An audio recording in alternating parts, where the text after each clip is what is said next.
Bom, então, na realidade, aqui a gente fecha essa parte inicial. Então, na realidade, aqui está o conceito de novo de metabolismo, que é o conjunto de processos bioquímicos de transformação da substância em um organismo.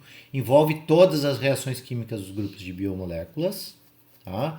Consiste em uma rede altamente integrada de reações químicas organizadas em sequência de múltiplas etapas denominadas rotas ou vias metabólicas, principalmente no nível celular.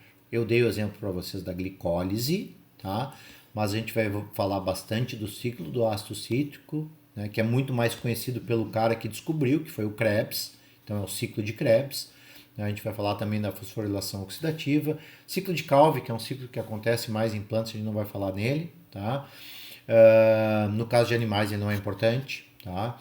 Então, nessas rotas, o produto de uma reação serve como substrato da reação seguinte. Todas as rotas metabólicas são uma série de reações químicas em série, né? Desculpa até a redundância, né? Mas enfim, é uma série de reações químicas em que sempre, né, o produto de uma reação química vai ser o substrato da reação química subsequente até chegar no produto final, tá? Outro aspecto importante é que as rotas podem ser lineares, como foi o exemplo da glicólise, né? E depois a gente vai ver as rotas que são cíclicas ou não lineares, né? Como é o caso do ciclo do ácido cítrico, né? O próprio ciclo de Calvin, né? Que eu citei antes como exemplo, né? É uma rota não linear, é uma rota cíclica, e elas são agrupadas, o conjunto das rotas metabólicas que ocorrem em uma determinada célula em mapas metabólicos, que vão demonstrar essa visão mais geral, né? E vão poder enxergar as interrelações entre as rotas metabólicas, tá? Então, justamente para que a gente possa saber, onde aqui no meio dessa rota aqui o piruvato ele pode tomar um rumo que vai ser o ciclo do ácido cítrico, o ciclo de Krebs, que é esse aqui, ou ele pode tomar outros rumos, sair para fora aqui e ir para outras vias. Então, o mapa metabólico permite observar essas interrelações entre as diferentes rotas, tá?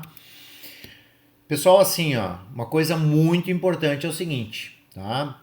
Nem quem for estudar bioquímica a vida inteira, tá? Vai conseguir entender todas as reações que acontecem no conjunto das células de um animal, de uma planta, né? De uma bactéria, tá? Normalmente que a gente estuda mais, a gente foca mais no chamado metabolismo intermediário. Esse é o foco principal da, da bioquímica, principalmente dessa disciplina, que são as vias metabólicas centrais, que são comuns à maioria das células. Por exemplo, eu acabei de falar para vocês da glicólise. Ela acontece em todas as nossas células, tá? Ela não tem nenhuma célula que não realize glicólise, tá? Então, na realidade, essa é uma rota extremamente importante, tá? E também na maioria dos organismos, e serve para síntese, degradação e transformação de metabólitos importantes, como por exemplo, né, que é importante por tudo que a gente aprendeu até agora, né? Glicose, pela questão energética que eu acabei de falar para vocês, né? Aminoácidos, porque todas as células precisam produzir proteínas, ácidos graxos, porque todas as células precisam produzir lipídios de membrana, né? As células estocam, às vezes, triacilgliceróis, né, que são as gorduras, né?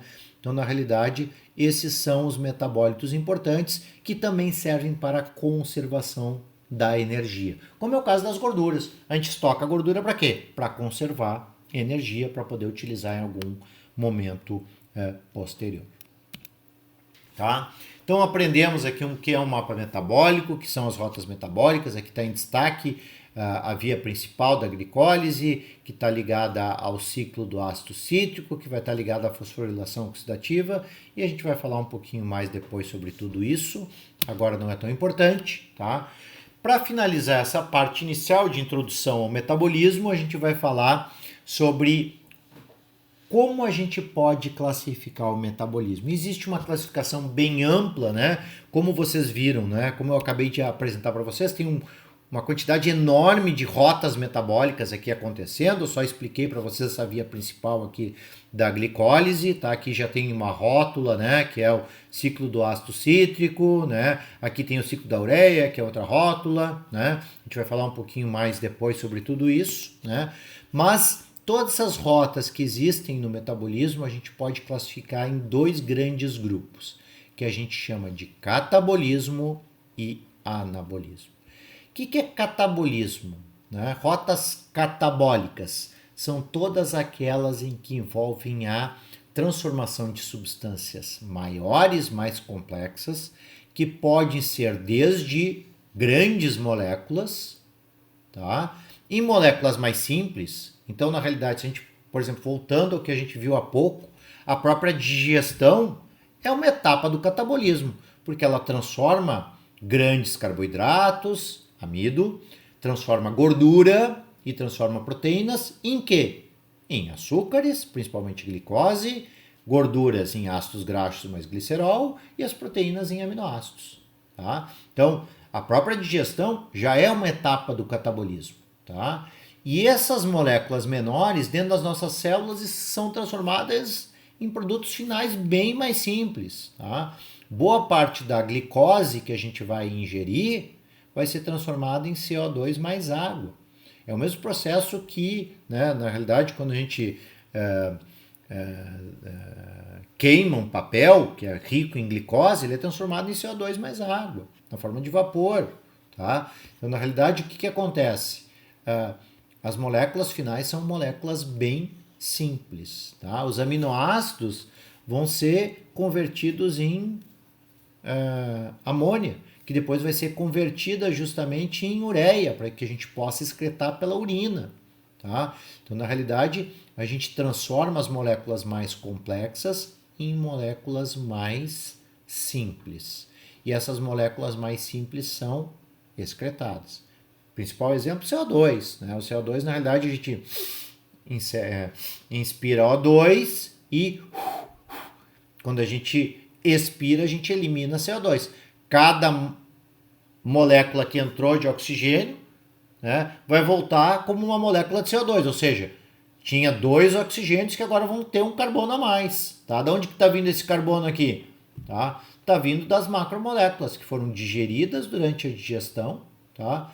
Para moléculas menores que depois dentro da célula foram transformadas nesses produtos finais aqui bem simples. Tá?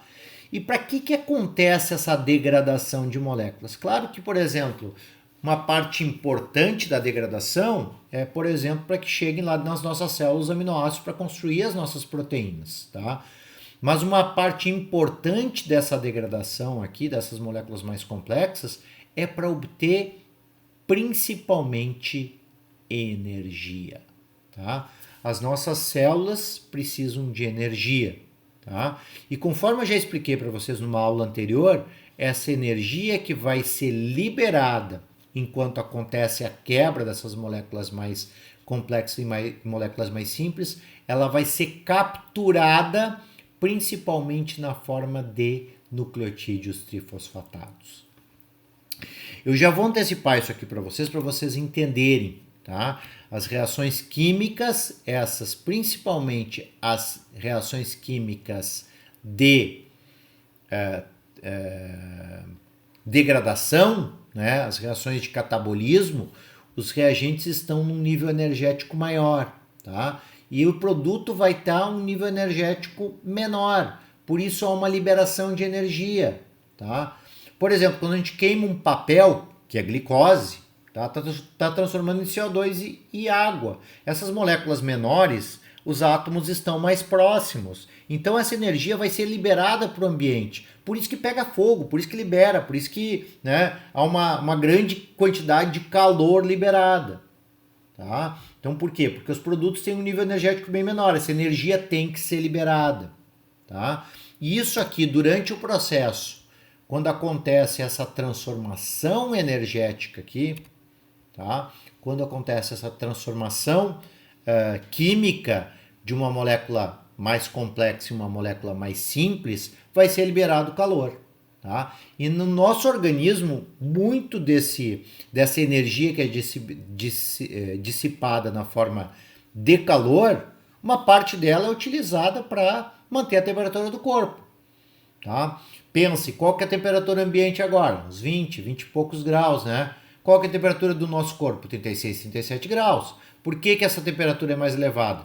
Porque quando a gente ingere os alimentos, né, os alimentos são quebrados, são transformados em moléculas mais simples, né? Uma parte vai ser utilizada para manter a temperatura corporal mais elevada, tá? E uma parte dessa energia aqui, ela vai ser aproveitada principalmente dentro das células para produzir moléculas que carregam energia química, principalmente ATP. Tá? A gente vai falar um pouquinho mais em detalhes sobre como acontece esse processo, né, de produção de ATP mais adiante, tá? Mas é fundamental que vocês já entendam depois que esse ATP ele vai ser utilizado sempre que precisar ocorrer algum processo que precisa de energia dentro da célula. Tá? Por exemplo, para fazer o movimento do músculo, precisa de energia, então vai utilizar esse ATP aqui. Tá? Então isso é uma lógica geral que vai acontecer dentro do nosso organismo. Voltando para cá, então, né? As reações do catabolismo são aquelas reações de quebra em que vai ocorrer a liberação de energia química, tá? Que vai ser capturada na forma principalmente de ATP, tá? Mas que também tem outras formas que são de coenzimas reduzidas. Tá? E esse processo de produção desses intermediários com alta energia aqui vai ser fundamental para os processos depois que requerem energia. Boa parte dos processos que requerem energia, além daqueles processos que eu falei antes, né, de movimento muscular, neurotransmissão, bioluminescência, são os processos de síntese. Tá? Se por um lado, para quebrar uma molécula, transformar numa molécula mais simples, libera energia, para construir uma molécula mais complexa, por exemplo, para construir um polissacarídeo, para construir uma proteína, para construir uma molécula de DNA e de RNA, tá? A partir de moléculas mais simples, há necessidade de energia. Então essa energia tem que vir de algum lugar. Tá? Então, na realidade, boa parte da energia que a gente obtém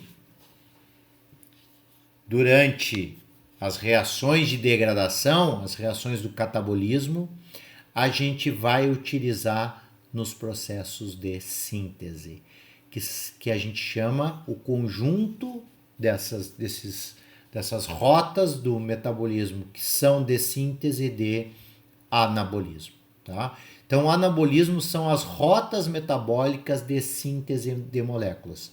Pode ser a síntese de moléculas mais simples, então, por exemplo, desde a síntese de uma glicose, que acontece dentro do fígado, tá? A gente produz glicose dentro do fígado, quando falta glicose na nossa circulação, nosso fígado produz mais glicose, tá? Então, é um processo de síntese de glicose a partir de moléculas mais simples. O processo de síntese de aminoácidos, a gente produz alguns aminoácidos, nem todos são aminoácidos essenciais, tá? Ou seja, a gente consegue, lembre que a gente aprendeu isso na aula de aminoácidos, alguns aminoácidos a gente produz dentro das nossas células, tá? A gente produz nucleotídeos, a gente produz ácidos graxos, tá? Então todos esses processos aqui requerem energia, como também, conforme eu expliquei a vocês há pouco, né, a construção de grandes moléculas também demanda energia, tá? Então, parte da energia que vem aqui do catabolismo, que é obtida a partir das moléculas que a gente ingere, que a gente digere e depois vai para dentro das células que são degradadas, ela vai ser utilizada justamente para construir as moléculas que a gente precisa, né? E que esses processos requerem uma grande quantidade de energia.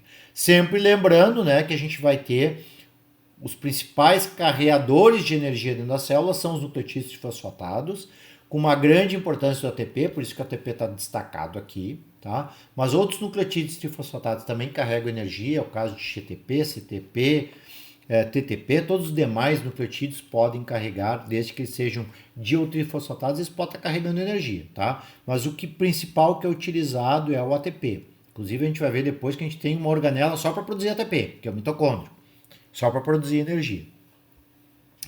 Mas também tem algumas coenzimas que também conseguem carregar uma pequena quantidade de energia e que também vão ser muito importantes em vários processos metabólicos.